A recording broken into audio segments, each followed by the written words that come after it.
الحمد لله الحمد لله وحده والصلاة والسلام على من لا نبي بعده أما بعد فأعوذ بالله من الشيطان الرجيم بسم الله الرحمن الرحيم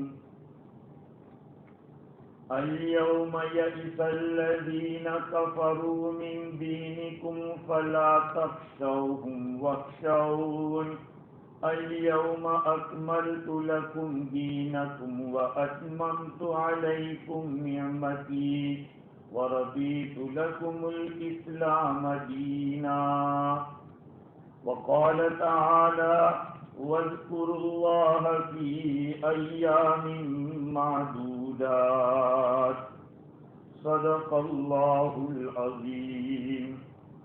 وفي رواية عن معاذ رضي الله تعالى عنه قال قال رسول الله صلى الله عليه وسلم من أحيا الليالي الأربع وجبت له الجنة ليلة التروية وليلة عرفة وليلة النحر وليلة الفطر أو كما قال عليه الصلاة والسلام. وفي رواية عن قتادة بن نعمان رضي الله عنه قال قال رسول الله صلى الله عليه وسلم من صام يوم عرفة غفر الله له سنتين سنة أمامه وسنة خلفه او کما قال علیہ الصلاۃ والسلام. بزرگوں، پیارے بھائیوں، میں اور آپ جس عشرے سے گزر رہے ہیں یہ عشرے ذی الحجہ ہے اور حاجی لوگ حج کے مقصد سے مکہ المکرمہ روانہ ہو چکے اور کشا کشاں چوک در چوک جا رہے ہیں. اس عشرے کی قیمت گزشتہ جمعہ میں آپ حضرات کی خدمت میں پیش کر چکا، لیکن اس عشرے میں کچھ خاص فضیلت یوم ترویہ یوم عرفہ کو ہے. 8ویں ذی الحجہ کو یوم ترویہ کہتے ہیں، 9ویں ذی الحجہ کو یوم عرفہ کہتے ہیں اور 10ویں ذی الحجہ کو یوم نحر کہتے ہیں، جس دن ذبح کیا جاتا ہے. تو عرفہ کے دن کی بڑی فضیلت. اب آپ یہ کہیں گے کہ حاجی عرفہ کے میدان میں جاتا ہے، حاجیوں کا حج ہوتا ہے اور دوسرے دن عید منانے کی ہے، قربانی ہوگی، اس لیے فضیلت ہونی چاہیے. لیکن اس سے بھی ایک بڑی بات جو اس دن کو حاصل ہے وہ یہ ہے کہ حق جل وعلا نے حضرت آدم علیہ نبینا وعلیہ الصلاۃ والسلام سے جو پیغام بھیجنا شروع کیا وحی کے ذریعے دین اللہ کے فرشتے لاتے تھے، نبیوں تک وحی پہنچاتے، چلتا رہا یہ سلسلہ چلتا رہا. کہاں پہ آ کے اٹکا؟ میرے اور آپ کے آقا سرکار دو عالم صلی اللہ علیہ وسلم پر یہ وحی کا سلسلہ ختم ہوا. یوں کہیے کہ اللہ رب العزت کو جتنے پیغامات پہنچانے تھے، بھیجنے تھے، وہ آدم علیہ السلام سے شروع ہو کر ختم ہوئے میرے اور آپ کے آقا. اور کس دن ختم ہوئے؟ اس دن. میں نے آپ حضرات کی خدمت میں سورہ مائدہ کی آیتیں پڑھی. پہلی آیت یہ تھی اليوم يئس الذين كفروا من دينكم فلا تخشوهم واخشون. آج مایوس ہو چکے ہیں وہ لوگ جنہوں نے کفر کیا ہے، تمہارے دین سے مایوس ہو چکے ہیں، لہذا تم ان سے مت ڈریو، مجھ سے ڈرتے رہنا. اللہ تعالیٰ فرما رہے ہیں آج کفار تمہارے دین سے مایوس ہو گئے، تمہارے دین سے. کیا مطلب؟ یعنی وہ اس درجے کے مایوس ہو گئے کہ ان کے دین کی طرف لوٹے کوئی. حضور اکرم صلی اللہ علیہ وسلم کی ایک حدیث اس بات کو واضح کر رہی ہے. وہ کیا ہے کہ ان الشیطان قد یئس ان یعبدہ المصلون فی جزیرۃ العرب.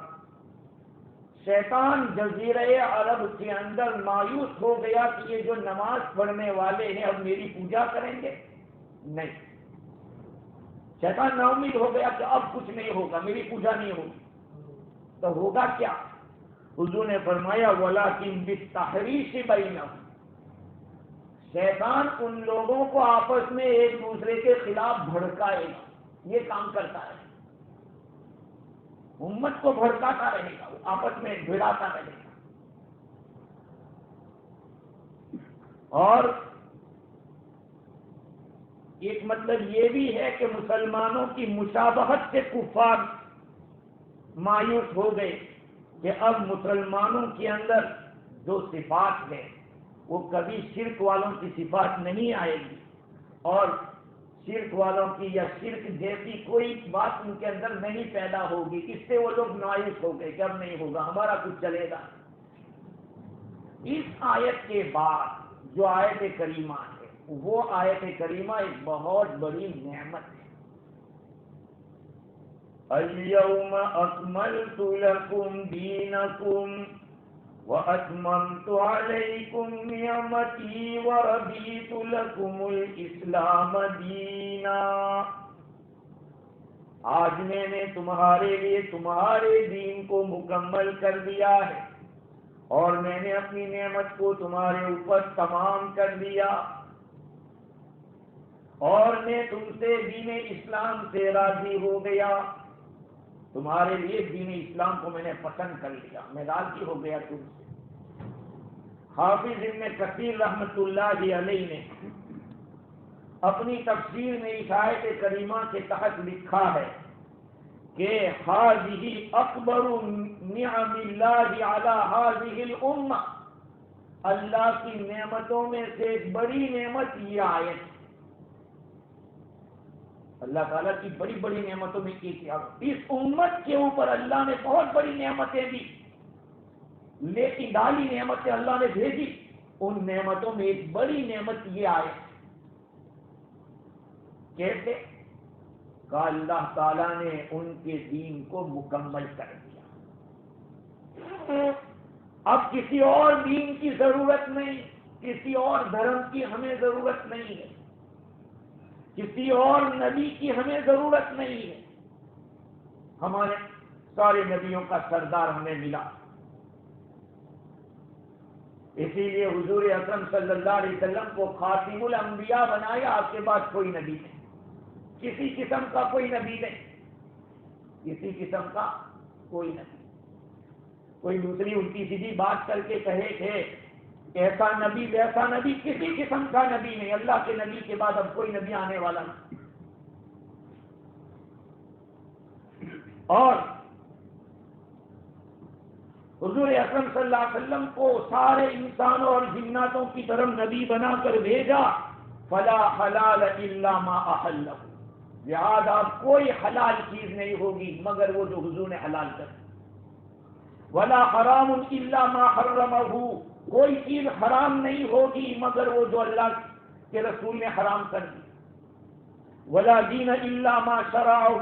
اور کوئی دین نہیں مگر وہی جو حضور نے لوگوں کو بتا دیا. حضور صلی اللہ علیہ وسلم نے جتنی باتیں بتائی وہ ساری کی ساری حق تھی، سچی تھی. نہ اس میں کوئی جھوٹی بات تھی، نہ کوئی اس کے اندر وعدہ خلافی تھی. کمپلیٹ بات تھی. جب اللہ تعالیٰ نے دین مکمل کر دیا تو نعمت بھی مکمل ہو گئی. یہ نعمت اللہ تعالیٰ نے سب سے بڑی نعمت دی ہے. اس لیے کہ اب اس دین کے اندر کوئی اضافہ نہیں کر سکتا. اس دین کی جو بنیادی چیزیں ہیں اس کو کوئی کم نہیں کر سکتا. ابھی جھگڑنے کی ضرورت کیا ہے؟ چھوٹی چھوٹی بات کے اوپر لڑائی ہو رہی ہے امت کی، کیا ضرورت ہے؟ بھائی دین تو مکمل ہو گیا ہے. اس امت کو اپنی قیامت تک میں جو باتیں پیش آنی ہے حضور اکرم صلی اللہ علیہ وسلم نے کلام اللہ کے ذریعے اور اپنی حدیثوں کے ذریعے بتلا دیا. اب آئندہ جو حالات آتے رہیں گے اسی میں غور و خوض کرتے رہو. حدیثوں میں فقہ بھی کیا ہے؟ حدیث سے نکالے ہوئے مسائل ہے. تھوڑی تھوڑی بات کے اوپر مسئلے کھڑے ہو جائیں، ایسا ہوا ویسا ہوا. یہ جہالت کی بات ہے. ہاں ایک دفعہ اعتماد کر دیا بات خلاص ہو گئی. میں ابھی ایک حدیث دیکھ رہا تھا، ترمذی شریف کی حدیث ہے. حضرت ابو ہریرہ رضی اللہ تعالیٰ عنہ اس میں نقل فرماتے کہ آقا صلی اللہ علیہ وسلم نے فرمایا الصوم یوم تصومون والفطر یوم تفطرون والاضحی یوم تضحون. رمضان جس دن تم روزہ رکھو امت وہ رمضان. عید کا جس دن تم عید مناؤ عید الفطر وہ تمہاری عید. اور قربانی کی عید جس دن تم قربانی کرو وہ تمہاری عید. جب اتنی بڑی گنجائش ہو تو پھر امت کو کھینچا جانے کی ضرورت کیا ضرورت ہے؟ ٹائم کس کے پاس؟ اللہ کو مناؤ، دین مکمل ہو گیا ہے. مجھے اور آپ کو اس میں اضافہ کرنے کی کوئی ضرورت نہیں. مجھے اور آپ کو اس میں کوئی کٹنگ کرنے کی ضرورت نہیں ہے. یہ دین مکمل ہے. ہاں اب اگر کوئی بھی اس میں اضافہ کرے گا وہ اپنی ایمان کی خیر منائے. اگر کوئی کمی کر رہا ہے تو اس کو بھی چاہیے کہ پھر سے کرنا. یہ دین اللہ تعالیٰ نے مکمل کر دیا میرے بھائی. تو یہ آیت کریمہ کس دن اتری تھی؟ اسی عرفے کے.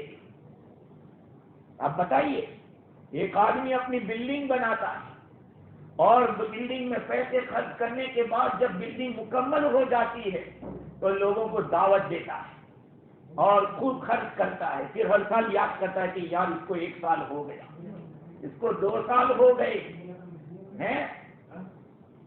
یہ قرآن مجید اور یہ وحی کا سلسلہ جو حضرت آدم علیہ السلام سے لے کر شروع ہوا تھا حضور اکرم صلی اللہ علیہ وسلم پر ختم ہوا. بتایا آپ لوگوں کو. ابن ایک صحابیہ ہے حضرت علی رضی اللہ تعالی عنہ کی پھوپھی لگتی ہے، ام ایمن رضی اللہ تعالی عنہ. ام ایمن رضی اللہ تعالی ان کے پاس حضرت صدیق اکبر رضی اللہ تعالی عنہ اور حضرت عمر رضی اللہ تعالی عنہ یہ دونوں جاتے ہیں حضور کے وصال کے بعد. اور ام ایمن رضی اللہ تعالی عنہ دار و تکاب رو رہے.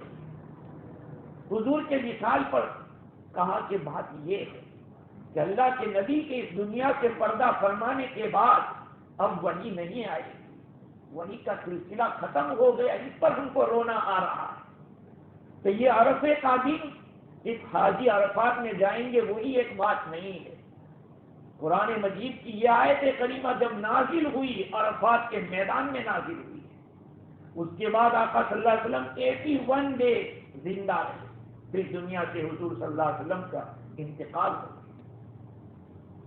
یہ دن کتنا قیمتی ہے عرفے کا ہمیں سمجھنا چاہیے. دوسری قومیں اس آیت کو سن کر رشک کریں. روایات حضرت عمر بن خطاب رضی اللہ تعالی عنہ کی روایت ہے. یہ آیت کیسے نازل؟ اس سے پہلے میں ایک بات عرض کروں. ابن عباس رضی اللہ عنہ فرماتے ہیں کہ اس میں جو تمہارا دین اللہ نے مکمل کیا، میں غور کر رہا تھا اس آیت پر کہ قرآن میں اللہ نے اپنا دین کہا وَرَأَيْتَ النَّاسَ يَدْخُلُونَ فِي دِينِ اللَّهِ أَفْوَاجًا. دین تو اللہ کا ہے کہ نہیں بھائی؟ دین کس کا؟ اللہ کا دین. لیکن یہاں اللہ تعالیٰ ہمیں فرما رہے کہ تمہارا دین، الیوم اکملت لکم دینکم، میں نے تمہارے لیے تمہارے دین کو مکمل کر دیا۔ تمہارا دین، یہ دین تمہارا ہے، اب اس کی حفاظت کی ذمہ داری تمہاری ہے، اور مکمل بھی کیا ہے، وہ تمہارے نفع کے لیے کیا ہے، تاکہ کوئی بعد میں چل کر الٹی سیدھی بات کرے وہ نہیں چلے۔ علماء جانتے ہیں کہ لام نفع کے لیے آتا ہے، تمہارے نفع کے لیے اللہ نے دین کو مکمل کیا، اور وہ بھی تمہارے دین کو، تمہارے دین سے مراد دین اسلام، وہ مکمل ہو گیا۔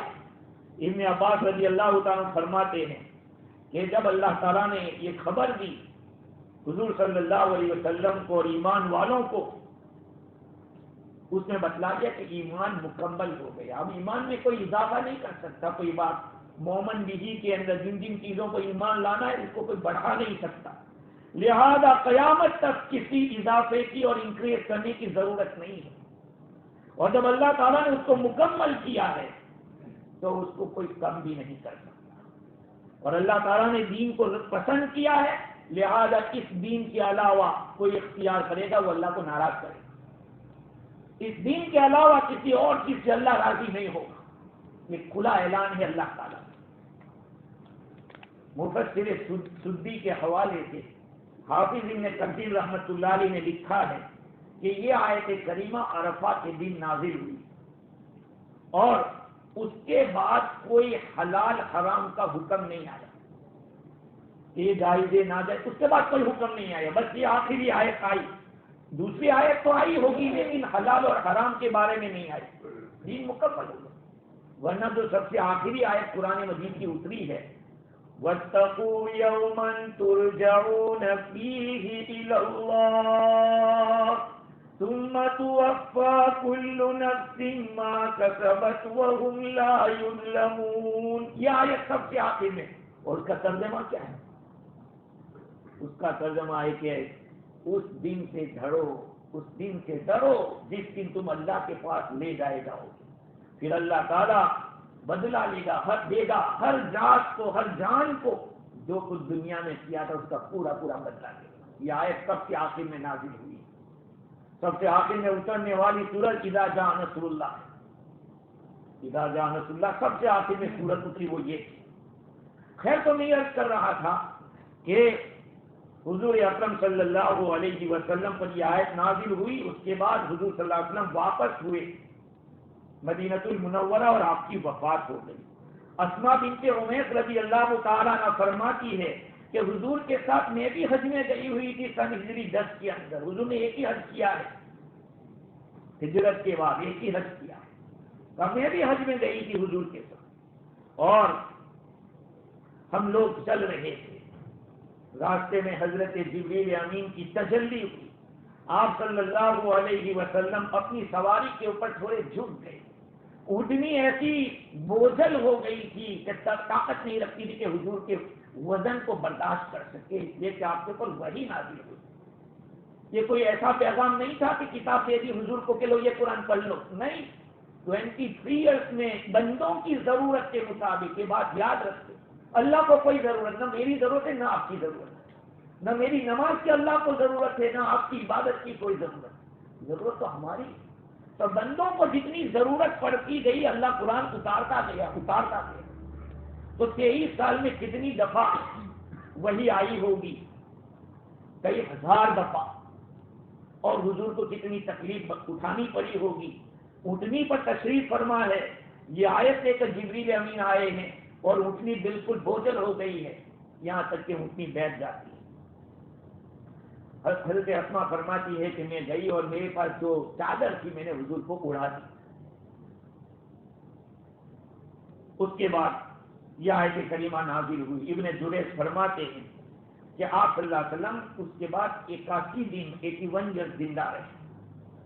ہارون ابن انطرہ روایت کرتے ہیں اپنے والد سے کہ جب یہ آیت نازل ہوئی وہ یوم حج اکبر تھا، یعنی حج کا دن تھا، حضرت عمر رضی اللہ عنہ اس آیت کو سن کر رونے لگے ہیں، یہ آیت سن کر حضرت عمر رو رہے، کیوں رو رہے ہیں؟ حضور صلی اللہ علیہ وسلم نے پوچھا کہ عمر کیا بات ہے، کیوں رو رہے ہو؟ حضرت عمر رضی اللہ عنہ کیا کہ حضور روزانہ آپ کے پاس وحی آتی تھی، علم بڑھتا جاتا تھا، ایمان بڑھتا جاتا تھا. انا كنا فی زیادۃ من دیننا، ہمارا دین بڑھتا جاتا تھا. فإنه فأما إذا أكمل فإنه لم يكمل شيء إلا نقص. ایک آدمی بلڈنگ تعمیر کرتا ہے، مکمل تعمیر ہو گئی، اب کیا ہوگا؟ دن بدن جتتی جائے گی وہ بلڈنگ، اب وہ پرانی ہوتی جائے گی، ہوگا کہ نہیں؟ تو جو چیز مکمل ہو جاتی ہے وہ کم ہونا شروع ہو جاتی ہے، مکمل ہو جاتی ہے تو وہ کم ہونا. تو حضور صلی اللہ علیہ وسلم سے عرض کیا، یہ تو حضور نے فرمایا صدق کا، تم نے صحیح کہا، سچ کہا. اور حدیث شریف میں ہے، اسی کی شہادت دینے کے لیے ایک حدیث اور ہے، ان الاسلام بدأ غریبا وسيعود غریبا فطوبى للغرباء. یہ اسلام بہت اجنبی ہونے کی حالت میں شروع ہوا تھا. ایک اللہ کے نبی ماں خدیجہ رضی اللہ تعالی عنہا، پھر دھیرے دھیرے دھیرے لوگ بڑھتے گئے. آج دنیا میں اتنے کہا کہ ایک دن وہ آئے گا سیعود غریبا، پھر وہ اجنبی ہو جائے گا. فطوبى للغرباء، خوشخبری ہے ان لوگوں کو جو غربا ہوں گے، یعنی اجنبی ہوں گے، جن کے پاس دین ہوگا. پوری دنیا میں برائیاں پھیلی ہوئی ہوگی اور ایک کا دکا ایمان والا دکھے گا، ایک کا دکا. آج ہم سمجھ رہے ہیں کہ دنیا میں علم بہت پھیل رہا ہے، علم پھیلا ہوتا تو اتنے پرابلم نہ ہوتے. اتنے سارے پرابلم کیوں ہیں؟ صحیح علم نہیں ہے. ہاں، صحیح علم نہیں ہے، اس لیے سارے پرابلم ہو رہے ہیں. حضرت طارق بن شہاب فرماتے اس آیت کی قدر دیکھیں. ایک آدمی حضرت عمر رضی اللہ تعالیٰ عنہ کے پاس آیا، یہودی تھا وہ، جو اس میں سے تھا. اس نے کہا کہ امیر المومنین، تمہاری کتاب کے اندر ایک آیت تم پڑھتے ہو، اگر یہ آیت ہم یہودیوں کے اوپر نازل ہوتی، ہماری قوم کے اوپر نازل ہوتی تو لَاتَّخَذْنَا ذَلِكَ الْيَوْمَ عِيدًا، ہم اس دن کو عید مناتے. یہ ہمیں پتا ہوتا کہ یہ آیت فلاں تاریخ کو نازل ہوئی، ہم اس دن عید مناتے. حضور نے حضرت عمر رضی اللہ عنہ نے فرمایا کہ وہ کون سی آیت ہے؟ تو کہا کہ الیوم اکملت لکم دینکم، جو چھٹے سپارے کی آیت ہے. تو حضرت عمر رضی اللہ عنہ نے فرمایا کہ اللہ کی قسم، میں خوب جانتا ہوں، مجھے خوب پتا ہے کہ یہ آیت کس جگہ پر اور کون سے دن میں کس وقت نازل ہوئی، مجھے سب پتا ہے. حضور اکرم صلی اللہ علیہ وسلم کے اوپر یہ آیت کریمہ نازل ہوئی تھی، اور کون سی گھڑی تھی وہ بھی پتا ہے. عرفے کا دن تھا، شام کا وقت تھا، اور جمعہ کے دن کا. حضرت انسان کی پیدائش کب ہوئی؟ آدم علیہ السلام کو کب تیار کیا گیا؟ جمعہ کے دن، اور وہ بھی عصر کے بعد. جمعہ کے دن عصر کے بعد آدم علیہ السلام کو تیار کیا گیا، پیدا کیا گیا. قرآن مجید کو بھی مکمل کیا، اور یہ آیت نازل ہوئی جمعہ کا دن تھا وہ بھی، اور وہ بھی شام کا. اس لیے کہ عرفات کے میدان میں دو نمازیں ساتھ پڑھی جاتی ہے، ظہر اور عصر کی ظہر کے وقت میں پڑھی جاتی ہے، جس کو جمع تقدیم کہتے ہیں. شام کا وقت تھا اور عرفات کا میدان تھا. حضور اپنی اونٹنی پر تشریف فرما تھی، یہ آیت کریمہ نازل ہوئی. تو دیکھیے میرے عزیزو، یہ آیت اس دن نازل ہوئی، عرفے کا دن. عرفے کا دن کون سا دن کہلاتا ہے؟ 9 ذی الحجہ کا، بقرہ عید کا اگلا دن. اور اس کا اگلا دن یوم الترویہ. اس لیے کہ ابراہیم علیہ السلام نے جب خواب دیکھا تھا، ان کو حکم ہو رہا ہے کہ اپنے بیٹے کو ذبح کر رہے ہیں. تو پہلے تو آپ آگے پیچھے ہوئے کہ پتہ نہیں کیسا خواب ہے. دوسری دفعہ دیکھا تو کہا کہ ہاں یہ سچا خواب ہے، پہچان لیا. عرفہ کے اندر پہچاننے کا معنی ہے، عرفہ عربی کے اندر عرفہ یعرف کے معنی پہچاننا. تو حضرت ابراہیم علیہ السلام سمجھ گئے کہ یہ اللہ کی طرف سے خواب ہے. اور پھر 10ویں کو اپنے بیٹے کو ذبح کرنے کے لیے اس کو یوم النحر کہا کہ 10ویں کو قربانی کا دن. بڑے قیمتی دن ہمارے پاس آئے ہیں میرے بھائی. اپنی زندگی کے اندر پتہ نہیں یہ آخری اشرا ہو ذی الحج کا کیا پتہ. آج دنیا کے اندر ہم دیکھ رہے ہیں بیماریاں، پریشانیاں، حالات اس طرح کے ہیں، تو ہم اس کی قدر کریں. قدر کیا ہے؟ ترویہ یعنی 8ویں ذی الحجہ، جس دن حاجی لوگ ہماری تو وہ بدھ کے دن عرفہ ہوگا اور ٹیوزڈے کو ہمارا یوم الترویہ ہوگا. کا یوم الترویہ کو روزہ رکھا جائے 1 سال کے گناہ معاف ہو جائیں گے, اور عرفے کا روزہ رکھا جائے 2 سال کے گناہ معاف ہو جائیں گے. میں نے بعض عرب عالموں کی کتابوں میں دیکھا کہ انہوں نے کہا کہ جس کو عرفے کا روزہ نصیب ہوا امید ہے انشاءاللہ وہ آئندہ سال بھی زندہ رہے گا. اس لیے کہ حضور نے کیا فرمایا, حضرت قتادہ بن نعمان رضی اللہ عنہ روایت کرتے کہ من صام یوم عرفہ, جو آدمی عرفے کے دن روزہ رکھے گا, غفر اللہ لہ سنتین, اللہ تعالیٰ اس کی مغفرت فرمائیں گے 2 سال کی. سنتن امامہ, وہ 1 سال کون سا جو آگے آنے والا ہے, اور 1 سال جو پیچھے گزرا, تو پیچھے والے کی تو ہمیں ضرورت ہے ہی, لیکن آئندہ سال کا کہ انشاءاللہ وہ زندہ رہے گا. اللہ کا توفیق دے, سمجھو اللہ سے امید رکھے کہ اللہ زندہ رکھے گا مجھے. اب کتنی بڑی فضیلت. اور میں اور آپ کون ہے جو مرنا چاہتا؟ کوئی نہیں چاہتا. مرنا کس کو ہے؟ ہم کو 100 کے بعد بھی آدمی چاہتا ہے کہ اور کچھ مل جائے. لمبی عمر اچھی چیز ہے, لیکن نیکیوں کے ساتھ ہو, نیکیوں کے ساتھ ہو تو لمبی عمر بہت اچھی چیز ہے. خیر, تو یوم ترویہ کو ہمارے یہاں ٹیوزڈے اور یوم عرفہ یعنی زین بڑی فضیلت ہے. حضور اکرم صلی اللہ علیہ وسلم کا ارشاد حضرت معاذ رضی اللہ عنہ نقل کرتے, حضور نے فرمایا من احیی اللیالی الاربع وجبت لہ الجنہ, جو آدمی 4 راتوں کو بیداری کرے گا, عبادت کرے گا, اس کے لیے جنت واجب ہو جائے گی. جنت کا نام سن کے ہی کام کھڑے ہو جائے, کیا ہوگا, کون سی رات ہے؟ 4 راتیں, 2 راتوں کو عبادت کرے گا, اللہ تعالیٰ کے نبی فرماتے ہیں اس کے لیے جنت واجب. نمبر 1 لیلۃ الترویہ, لیلۃ الترویہ ٹیوزڈے کی جو رات, آگے کی رات, منڈے کو جو دن گزر کر جو آگے ہوا, اور پھر لیلۃ عرفہ عرفے کی رات, پھر لیلۃ النحر 10ویں کی رات, اور لیلۃ الفطر رمضان عید کی جو رات ہوتی ہے. کا یہ 4 ابن عساکر کی یہ روایت, اور اس روایت کے اوپر البانی صاحب نے اس کے صحیح ہونے کا لیبل لگایا ہے کہ روایت صحیح ہے. اب سمجھیں کتنا آسان سودا, اتنی بڑی فضیلت میرے بھائی, شیطان ذلیل ہو جاتا ہے اس کے. چنانچہ موطا امام مالک کی ایک روایت میں نے البحر العمیق کے اندر دیکھی, حضور فرماتے ہیں کہ ما رؤی الشیطان یوما هو فیہ اصغر ولا ادہر ولا احقر ولا اغیظ منہ فی یوم عرفہ. شیطان اتنا زیادہ ذلیل, اتنا زیادہ حقیر, اتنا زیادہ چھوٹا اور اتنا زیادہ غصے میں کسی دن نہیں دیکھا گیا جتنا بھی وہ عرفے کے دن دیکھا گیا. پوچھا کہ وما ذلک, وہ کیا وجہ ہے؟ اس لیے کہ وہ اس دن دیکھتا ہے کہ اللہ کی رحمت اتنی کثرت سے اترتی ہے, اور اللہ رب العزت اپنے بندوں کے بڑے بڑے گناہوں کو معاف فرماتے. ہاں, یہ ایک دن تھا جس دن شیطان بہت زیادہ حقیر, ذلیل, چھوٹا اور غصے میں. اور دوسرا ایک دن اور تھا, الا ما یرا یوم بدر, بدر کی جو لڑائی ہوئی سن ہجری 2 میں رمضان کے مہینے کے اندر 17ویں رات, 17ویں رمضان کو کا, اس دن بھی وہ ذلیل ہوا. وہ کیوں یوم بدر کو کیوں؟ فرمایا کہ اس نے جبریل امین کو دیکھا کہ وہ فرشتوں کو ہکارتے ہوئے آ رہا ہے مسلمانوں کی مدد کے لیے, بدر کی لڑائی میں آ گئے. اب بتائیے میرے عزیزو, یہ مبارک دن ہمارے ہاتھوں سے جا رہے ایک ایک کر کے. میں نے گزشتہ بیان میں کہا تھا کہ 9 دن کے روزے رکھنے, آج تو 4تھا ہوگا, جنہوں نے رکھا ہوگا 4تھا ہوگا ان لوگوں کا.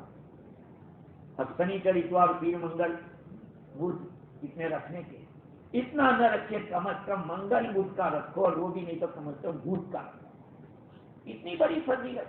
اور ایک بات بتاؤں میں آپ کو, اللہ تعالیٰ نے خوشی کا دن دیا عید کا, اور بغیر محنت کے عید ہم کو کسی کوئی اور محنت کرے, حاجی لوگ حج میں گئے وہ بیچارے محنت کر رہے وہاں, اور ہم یہاں خوشی منائیں, ہم بھی ایک روزہ رکھ لیں اللہ کے خاطر, تو ہمیں بدن کو بھی پتہ چل جائے کہ کچھ ملنے والا ہے, یہ تکلیف اس سے مجھے دے رہا ہے. بدن بھی سوچتا ہوگا کہ کیوں آج کھا نہیں پی نہیں رہا، روزہ رکھا ہے، وہ سوچے گا کہ کچھ نئی چیز ملنے والی ہوگی، کچھ بات ہونے والی. تو اللہ تعالیٰ نے عرفے کا دن میرے عزیز کو بڑا قیمتی رکھا ہے. ہاں فرائض تو فرائض ہے اپنی جگہ، لیکن یہ روزے ہم کب رکھیں؟ رمضان کے روزے تو فرض ہے، وہ تو ہر ایک کسی اس کو تو کہنے کی ضرورت نہیں ہونی چاہیے. کب تک ہم لوگ نفس کے غلام رہیں گے کہ میرا دل نہ کہتا ہے ارے یار بہت تھک جاتے ہیں، بھوک لگتی ہے، یہ ہوتا ہے وہ ہوتا ہے. ارے اللہ کی خاطر ایک روزہ رکھنا کون سا بھاری کام. خیر ایک اور روایت ہے، حضرت سعید بن مسیب رحمۃ اللہ علیہ فرماتے ہیں کہ حضرت عائشہ رضی اللہ عنہ نے فرمایا کہ حضور فرماتے ہیں کہ اللہ رب العزت عرفے کے دن جتنے بندوں کو جہنم سے آزاد کرتے ہیں اتنا کسی دن نہیں کرتے. یہ عرفے کا دن اتنا قیمتی ہے. اللہ تعالیٰ بالکل سمائے دنیا پہ آ جاتے ہیں اور فخر کرتے ہیں فرشتوں سے، بتاؤ یہ کیا چاہ رہے ہیں عرفات کے میدان میں جو لوگ ہو ان کے لیے. اور ایک روایت اور سنا دوں آپ کو، حضرت ابن عمر رضی اللہ عنہ فرماتے کہ میں نے حضور صلی اللہ علیہ وسلم کو یہ فرماتے ہوئے سنا کہ وہ مسلمان جس کے دل میں ایمان ہے عرفے کے دن اللہ رب العزت اتنی مغفرت چلاتے، اتنی مغفرت کرتے کہ کوئی ایمان والا بچتا. تو پوچھا صحابہ نے حضور سے کہ حضور کیا یہ عرفات کے میدان میں ان کے لیے خاص ہے یا سارے ایمان والوں؟ حضور نے فرمایا وللناس عام، سارے لوگوں کے. اگر ہم ایسے دن میں روزہ رکھ لیں تو کتنی بڑی بات ہو جائے گی. ہمارا تو عرفات مجھ کو ہے اور چیزے کو رکھ دیا، وہ چیزے کو عرفات کے میدان میں ہوں گے حاجی لوگ. ہمارا تو عرفہ وہی مجھ کا نہیں کہلائے گا. لیکن اگر اس طرح سے ہم لوگ نیکیاں کر لیں میرے عزیزوں بہت بڑی بات ہے. دوسری بات یہ ہے کہ یہ تو عرفات کی بات ہوئی، اور عرفے کے دن فجر کی نماز سے 23 نماز تک تکبیر تشریق کہنا ہے. اللہ اکبر اللہ اکبر لا الہ الا اللہ واللہ اکبر اللہ اکبر وللہ الحمد. 23 نماز تک 23 نماز. حضور صلی اللہ علیہ وسلم کی نبوت کے بعد کی جو زندگی ہے وہ 23 سال ہے. اس کو یاد رکھنے کے لیے 23 سال حضور کی زندگی. تو 23 نمازوں میں چاہے آپ اکیلے فرض نماز پڑھتے ہو، آپ کی بیوی فرض نماز پڑھ رہی ہے، آپ جماعت کے ساتھ پڑھ رہے ہو، آپ مسافر ہو یا مقیم ہو، آپ کو ایک مرتبہ تکبیر تشریق زور سے پڑھنا ہے، عورتیں آہستہ پڑھیں. میں نے پہلے بھی اس مضمون کو چھیڑا تھا، پھر چھیڑ رہا. ہم لوگ رواجی مسلمان کیوں؟ رمضان کی جو تسبیح ہوتی ہے نہ فرض ہے نہ واجب ہے نہ سنت ہے. سبحان الملک القدوس سبحان ذی الملک والملکوت، کسی حدیث کی کتاب میں یہ نہیں لکھا. البتہ یہ دعا وتر کے بعد شوافے کے یہاں ہے، شوافے کے یہاں وتر کے بعد پڑھنا ہے. لیکن ہماری ہر مسجد کے اندر یہ دعا ملے گی آپ کو، حالانکہ وہ فرض واجب سنت نہیں ہے. اور یہ تکبیر تشریق اللہ اکبر لا الہ الا اللہ واللہ اکبر اللہ اکبر وللہ، یہ کیا ہے؟ یہ واجب ہے. نہ پڑھنے والا گنہگار ہے. لیکن کسی مسجد میں اللہ ہمارے شمی ماما نے کچھ بنوا کے دیا تھا، ہمارے یہاں وہ ہم رکھیں گے، وہ ان کے یہاں رکھیں گے. کیوں بھائی؟ ہم لوگ رواجی لوگ. اب آپ دیکھیے کہ بقرہ عید جو بقرہ عید ہے، قربانی کرنا ہم حنفیوں کے یہاں واجب ہے اور شوافی اور دوسرے ائمہ سنت کہتے ہیں. ہم نے بھی دلائل کی روشنی میں واجب کہا ہے، ایسے نہیں کہا ہے. حضور نے فرمایا کہ جس کے پاس طاقت ہے اور قربانی نہ کرے ہمارے مصلی میں نہ آوے، عیدگاہ کی نماز میں نہ آوے. اتنی سخت وعید ہے. اس سے حنفیہ کہتے کہ واجب ہے. اور قرآن میں حکم ہے فصل لربک وانحر، نماز پڑھو اور قربانی کرو. لیکن اس کے شان کے لیے امت ٹوٹ رہی ہے. ارے فرض نمازوں کی پہلے معاف کر دو، فرض ہے اس کے تو ہمارے ٹھکانے نہیں. اور پھر چھوٹی چھوٹی بات کے اوپر بحث کرنا اور کامنٹ کرنا، اس کو براتے رہے، وہ فلانے کو کہہ رہا. ارے کہ ہم مسلمان ہیں، کس درجے کے مسلمان؟ فون کر کے بات کر دو، سمجھا دو کہ بھائی یہ بات ہے کہ مجھے یہ سمجھ میں آ رہی بات کرا. کسی کو جبر مت کرو، کسی کو چھوٹا مت بتلاؤ، کسی کو جھوٹا مت بتلاؤ کہ تم غلط کر رہا ہے. اس لیے ہماری جو علماء نے فیصلہ کر دیا ہم راضی ہیں. اگر غلط ہوں گے وہ جانے اللہ کو حساب دیں گے، جواب وہ دیں گے. اس لیے ہمیں تو اعتماد جو دنیا میں ایک ہوا چلی ہے میرے بھائیوں، ہمیں اس سے متاثر ہونے کی ضرورت نہیں ہے. ہمارے یہاں تھرسڈے کو عید ہوگی اور اپنے وقت کے اوپر ہوگی. ہم لوگوں کو محبت کے ساتھ ایک دوسرے کے ساتھ کندھے سے کندھا ملا کر ایسی خوشی کو منانا چاہیے. امت آج ٹوٹتی جا رہی ہے. میں نے ابھی ایک حدیث بتلائی تھی کہ شیطان آپس میں ایک دوسرے کے خلاف لڑاتا رہے گا، کیونکہ وہ نا امید ہو چکا ہے کہ نمازیوں کو میری پوجا کرتے کر دوں، وہ نہیں ہو سکتا. جزیرۃ العرب کے اندر حضور کا فرمان ہے کہ شیطان نا امید ہو گیا کہ اب یہ لوگ میری پوجا نہیں کریں گے. البتہ یہ کیا کرے گا؟ آپس میں لڑاتا ہے.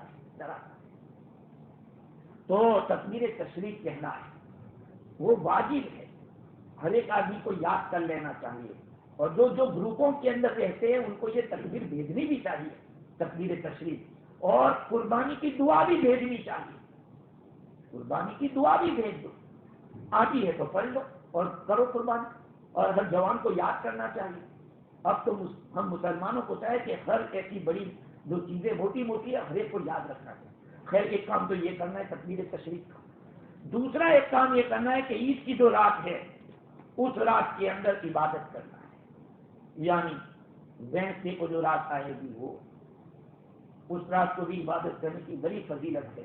چنانچہ جامع الصغیر میں ابن ماجہ کی روایت ہے، حضرت ابو امامہ رضی اللہ عنہ روایت کرتے آقا صلی اللہ علیہ وسلم نے فرمایا من قام لیلۃ العید محتسبا للہ تعالی لم یمت قلبہ یوم تموت القلوب. جو آدمی عید کی 2 راتوں کو اللہ کے ثواب کی امید کے ساتھ بیدار رہے گا اس آدمی کا دل نہیں مرے گا جس دن لوگوں کے دل مر جائیں گے. ہم لوگ اپنے کپڑوں کی تیاری میں اور دوسری تیاری میں ایسے لگ جاتے ہیں کہ وہ عبادت کی طرف ذہن نہیں جاتا. ارے اللہ کے بندو تمہیں کون کہتا ہے کہ پوری رات جاگنا؟ عشاء کی نماز مغرب کی عشاء کی اور فجر کی جماعت کے ساتھ پڑھ لو. صحیح حدیث میں تو ہمارے ساتھی مسل کرتے تھے، مسلم شریف کی حدیث ہے کہ جو آدمی عشاء کی نماز جماعت کے ساتھ پڑھے اور فجر کی نماز جماعت کے ساتھ پڑھے اس کو پوری رات عبادت کا ثواب ہے. بالکل صحیح ہے، ابھی صحیح ہے. تو اگر ہم نے عشاء کر لیا تو پوری رات جاگنے کا ثواب ملے گا کیا؟ کوئی ضروری تھوڑی ہے کہ آپ اس کے لیے الگ سے غسل کرو اور الگ سے عبادت کرو. یہی فرض نمازوں کو صحیح ڈھنگ سے ادا کر دو. توفیق ہو تو 2 رکعت صدا کو توبہ پڑھ لو، اللہ سے معافی مانگ لو، ہر گھڑی توبہ استغفار کرنا. یہ دن جو ہے میرے بھائیوں اللہ کی یاد کی ہے. خوب ذکر کرو، سورہ اخلاص کو خوب پڑھو جتنا اللہ ٹائم دے. کیا وقت چلا جاتا ہے. 100 دفعہ اگر سورہ قل هو اللہ کی سورت پڑھنی ہو 10 منٹ لگیں گے بہت. لیکن کرنے والے کے لیے اور ایک عمل یہ ہے کہ قربانی ہر مالدار کے اوپر واجب ہے. جس کے اوپر صدقہ فطر واجب ہو سکتا ہے اس کے اوپر قربانی واجب ہے. اور ایک بات، جس کے پاس پیسہ ہے اس کو اپنا حصہ رکھنا پڑے گا. اب یہ نہ سوچے کہ میں نے اپنے گھر کی طرف سے ایک رکھ لیا ہے، گھر کی طرف سے نہیں. جس کے پاس اتنا پیسہ اتنا اماؤنٹ ہے جس سے زکات فرض ہو سکتی ہے، یا اس کے پاس ایسا سامان موجود ہے کہ سال بھر اس کی ضرورت نہیں پڑتی، اگر اس کو بیچنے جائے تو اتنا ہو سکتا ہے اس کو نکالنا پڑے گا، اپنی قربانی کا ایک حصہ رکھنا پڑے گا. اور دوسری ایک بات یہ ہے کہ جانور سے لگاؤ پیدا کیجیے. میں نے گزشتہ سال بھی کہا تھا، پھر کہہ رہا ہوں، جب اس خرچے کو دیر ہے، اگر آپ کی قربانی باؤ بھائی کے ہاں یا ان کے پاس ہے، اپنے حیدر بھائی کے پاس ہے، یا پھر اور کسی کے پاس، ان کے پاس جائیے اور کم از کم جا کے دیکھیے. اگر ہمارے جانور کچھ گور یا اس طرح کی کوئی چیز کھاتے تو اس کو کھائیے، کھلائیے اور اس کے پیار سے اپنا تعلق پیدا کیجیے. یہ سمجھائیے کہ میں تیرا مالک، یہ ہماری طرف سے جانے والا ہے، اور ہمیں پتا نہ ہو کہ وہ ہمیں نہ جانتا ہو ہم اس کو نہ جانتے. اللہ تعالیٰ کا شکر کرو کہ اس نے انسانوں کی جان کو قبول نہیں کیا، بلکہ اس کے بدلے میں جانوں کو اللہ تعالیٰ قبول کر رہا ہے. اگر اللہ تعالیٰ ابراہیم علیہ السلام کے بیٹے کے لیے، حضرت اسماعیل علیہ السلام کے لیے بھیڑا نہ بیچتے، دمبا نہ بیچتے تو کیا ہوتا، اور وہی ذبح ہو جاتے. تو ہم لوگوں کو چاہیے کہ مانوس جانور ہونا چاہیے. قربانی کیسے جانور کی؟ مانوس. ابھی ایک آدمی کا فون تھا نیوزی میں، ہرن کی قربانی کر سکتے ہیں؟ نہیں کرتے، چاہے تم نے اس کو پالا ہی کیوں نہ ہو، نہیں کر سکتے، اس لیے کہ وہ مانوس نہیں ہے. ہاں سارے رولز ہے، کتنے سال کا جانور ہونا چاہیے، کون سا عیب نہیں ہونا چاہیے. الحمدللہ لوگ پوچھ رہے ہیں، الحمدللہ لوگ پوچھ رہے ہیں. میرے بھائیوں، اللہ تعالیٰ نے ہمیں موقع دیا ہے، اس لیے روزے بھی رکھیں، عبادتیں بھی کریں، اللہ کو منوائیں، خوب دعائیں کریں. اور اللہ تعالیٰ کو راضی کریں. ان دنوں کے اندر میرے بھائیوں اپنی حاجتوں کو پوری کراؤ اللہ تعالیٰ کے پاس. عرفے کا 1 دن کا روزہ 2 دن کا روزہ اگر رکھ لیں گے تو ہم کہاں مر جائیں گے؟ نہیں مر جائیں گے انشاءاللہ. لیکن حاجیوں کے ساتھ ایک مناسبت تو ہو جائے گی کہ وہ خدا کے خاطر وہاں ہے, ہم اللہ کے خاطر یہاں پہ روزہ رکھ رہے ہیں. خیر یہ کچھ اعمال ہیں, ان اعمال کو کرنا چاہیے اور وقت کی قدر کیجیے, غنیمت سمجھیے, اس لیے کہ گیا وقت پھر ہاتھ آتا نہیں. کتنے لوگ لاکھ کر ہمارے ساتھ قربانی کی دنوں میں وہ نہیں بیچارے, وہ بھی ایک دن آئے گا کہ ہم بھی دنیا میں نہیں رہیں گے, ایسا رہے نہیں کہ ہمیشہ ہمیشہ رہیں گے. اس لیے وقت کی قدر کیجیے. اللہ تعالیٰ مجھے بھی اور آپ کو بھی آنے والے دنوں کی خوب خوب قدر کی توفیق عطا فرماوے. ہم سب کو اللہ تعالیٰ اخلاص کے ساتھ جیسی تقوی والی قربانی کی ضرورت ہے ایسی قربانی کرنے کی توفیق عطا فرماوے. وآخر دعوانا ان الحمد للہ رب العالمین.